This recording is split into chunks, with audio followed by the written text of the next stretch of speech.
She had the voice of an angel, flawless, powerful, and unmatched. A voice that could silence a room and bring an entire arena to tears.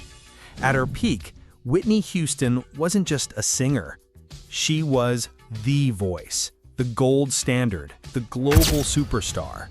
But behind the spotlight was a reality no one wanted to believe. Fame was just a mask, one that hid a storm of personal pain, industry pressure, and toxic love. As the world applauded her success, Whitney was quietly unraveling. From record-breaking albums to canceled concerts, from red carpets to rehab, her fall wasn't sudden. It was a slow, haunting descent. And when the news broke on that February day in 2012, the world was left asking, how did it come to this? Let's uncover the truth behind Whitney's tragic end. Before she was a legend, Whitney Houston was just a little girl singing in a New Jersey church. But even then, people knew she wasn't ordinary. Her mother, Cissy Houston, was a gospel powerhouse. Her cousin, Dionne Warwick. Music ran through her blood like fire. By the time she was a teenager, Whitney was modeling, gracing magazine covers, and singing backup vocals for Chaka Khan and Lou Rawls. She was already a star. She just hadn't been discovered yet. Then came Clive Davis. The industry titan saw Whitney perform at a New York nightclub and knew instantly. This was history in the making. He signed her to Arista Records, and together they crafted her debut album with laser precision. The result? A record that didn't just succeed, it exploded. Her debut, Whitney Houston, released in 1985, wasn't just popular. It became the best-selling debut album by a female artist at the time. Songs like How Will I Know, Greatest Love of All, and Saving All My Love for You dominated the charts. Whitney wasn't just topping Billboard, she was redefining it. Her voice was effortless, not trained, touched, as if divinely gifted. Critics called her the Rolls-Royce of voices, and fans couldn't get enough. But as the accolades rolled in, so did the expectations. With success came pressure, and not just from the outside.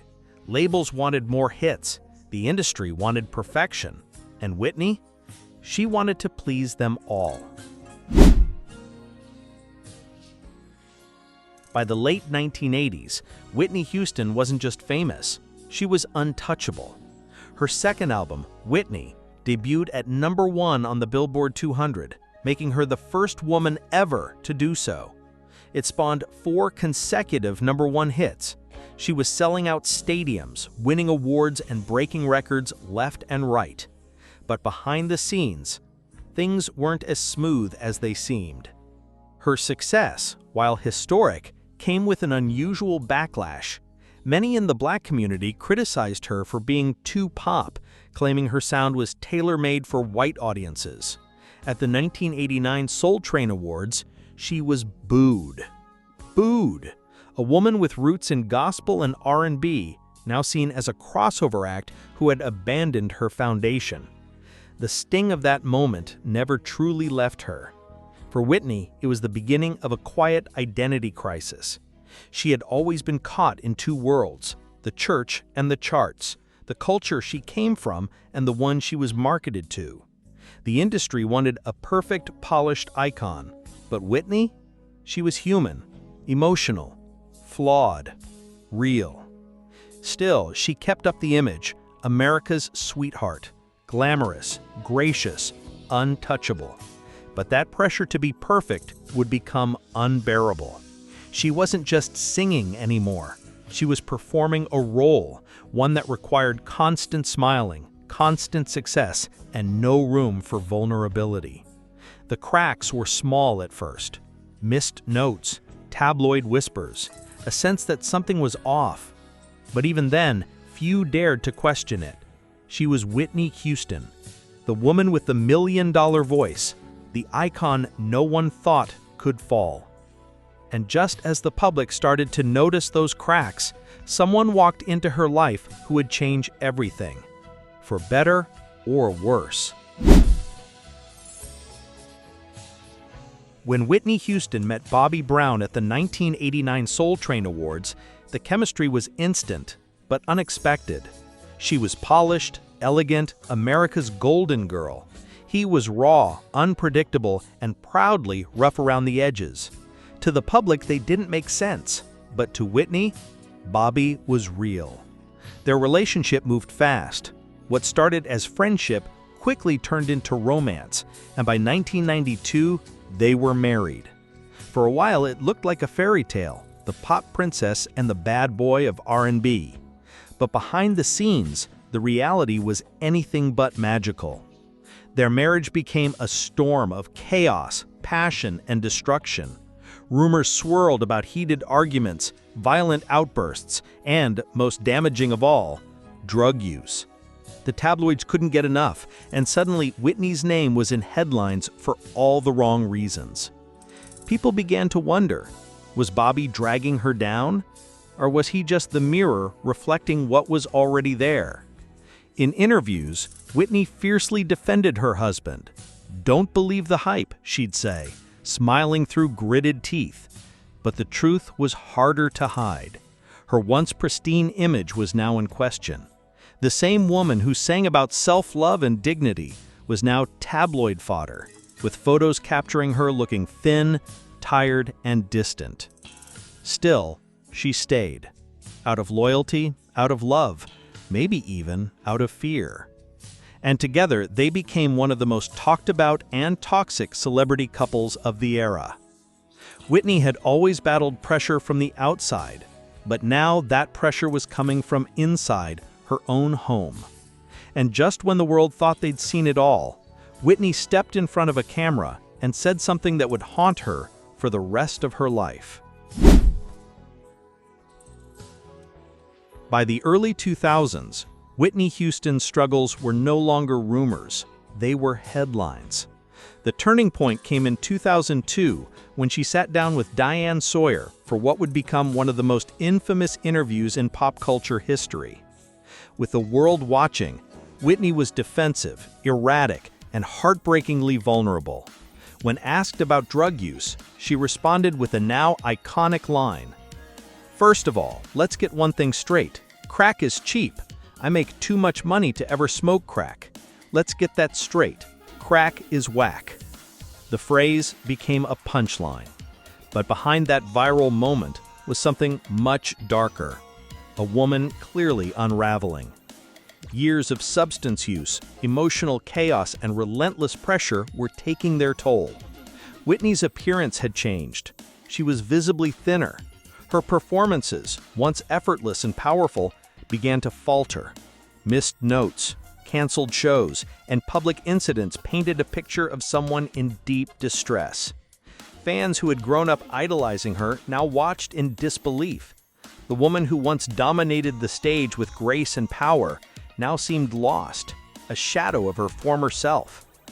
And yet, even in the depths of her struggles, there were flashes of the old Whitney, that radiant smile, that unmistakable voice trying to break through the fog.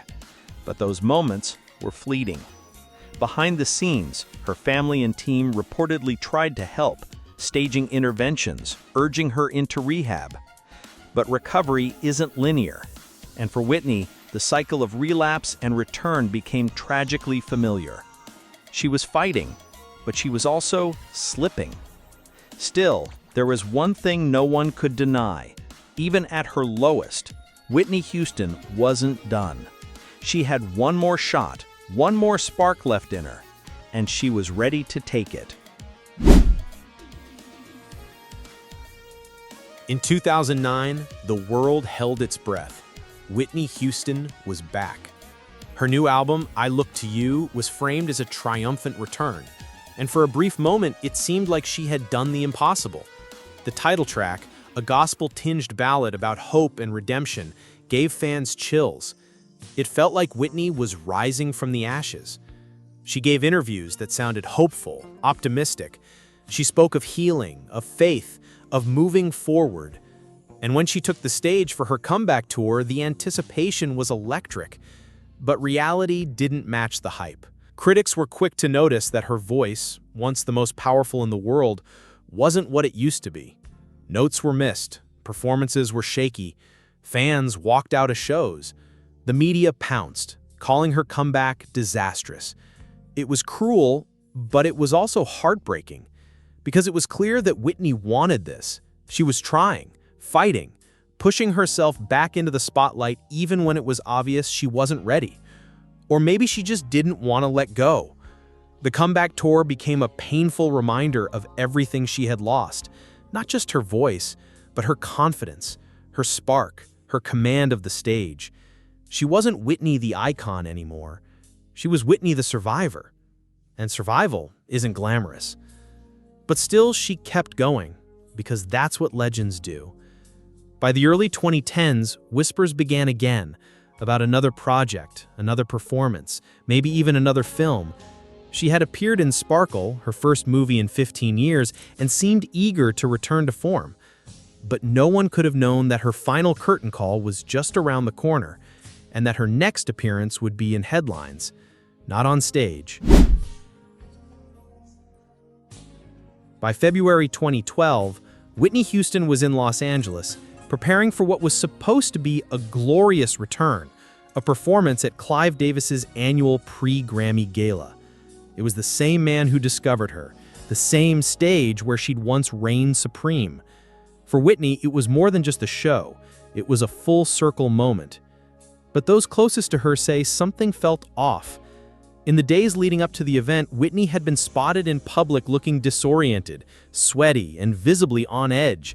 She crashed a performance by Brandy and Monica.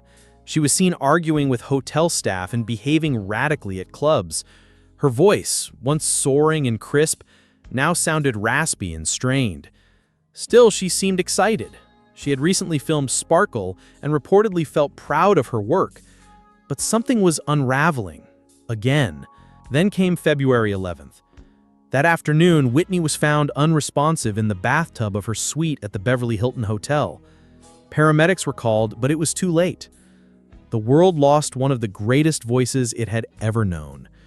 The official cause of death? Accidental drowning, with heart disease and substance use listed as contributing factors. In the room were traces of prescription medications and remnants of a chaotic final night. It was surreal. Just floors below, stars were arriving for the very event she was meant to perform at. Clive Davis went on with the show, dedicating it to her memory. But the music world was shaken. No one could believe it had really happened. And the tragedy didn't end there. Just 3 years later, her daughter, Bobby Christina, was found in eerily similar circumstances, in a bathtub, unconscious, later passing away after months in a coma. It was a generational echo, and one that left the world asking, what really happened to Whitney Houston? The official reports say Whitney Houston's death was an accident, but for many, that explanation never felt like the full story. How does someone with that much talent, that much love from fans, and that much potential just slip away? Some point to the pressure. From the moment Whitney stepped into the spotlight, she was expected to be perfect. Perfect vocals, image, perfect behavior. She wasn't allowed to stumble. She wasn't allowed to be human. Every misstep was magnified. Every flaw, front-page news. Others blame the industry, the machine that builds up young artists, profits off their talent, and discards them when they become difficult or inconvenient. Whitney was never given time to heal. She was told to keep singing, keep performing, keep smiling, even when she was drowning. Then there was the silence. Those closest to her, family, friends, industry insiders, many of them stayed quiet. Out of loyalty, fear, shame, we may never know. But what's certain is that Whitney was surrounded by people who saw her pain and couldn't or wouldn't the spiral. There were whispers about her sexuality, about relationships she couldn't publicly acknowledge, about parts of her identity she had to bury just to stay marketable. The kind of secrets that don't just hurt, they destroy from the inside out. And yet Whitney never lost her spirit. That's the part people forget. Even in her darkest moments, there was a light, a laugh, a warmth, a woman who desperately wanted to be free, but didn't know how. Her story wasn't just about addiction or fame. It was about a woman torn between who she was and who the world demanded she be. And that conflict, that crushing weight of expectation, might have been what broke her.